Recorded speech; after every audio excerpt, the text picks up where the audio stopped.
Some of the challenges of being a reporter isn't really finding a story. It's getting the actually paid reporters to pick up the story and start promoting the story and adding to it with better research, more opportunities, and more conversation. The challenges for America all across the land are our infrastructure. Now, this pipeline is supposed to help us bring in water, which is great.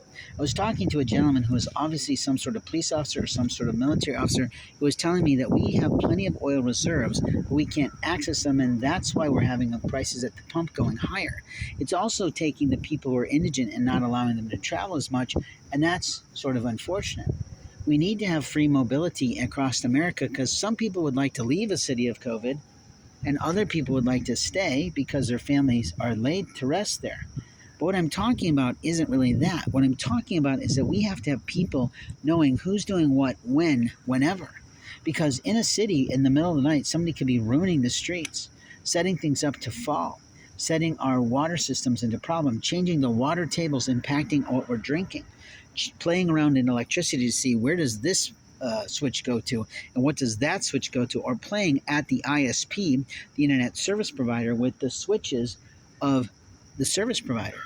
Meaning it's not actually someone local standing in the store playing around with the on and off button on the internet or on their Wi-Fi networks or on their modems. It's somebody elsewhere playing with it, impacting people's lives because they're bored out of their mind or because they have nothing else to do on the job. We don't know. You see, American ethics is tanked. It's in the toilet. So every time somebody drives in and sits around near me, I'm thinking, okay, you're the one who's doing this culprit thing to me. You're the one who's screwing my phone, but it could be someone across the community that I can't even see. You see, until we take back America in terms of integrity, we're at risk. But we have a lot of people getting into the infrastructural situations of America. We've got foreigners buying our gas. We've got foreigners buying our land. We've got foreigners pretending they're in farming from different countries. And that's not okay in America. That's what the gentleman told me yesterday, was that we have Chinese buying up farmland which really isn't going to be used for farmland.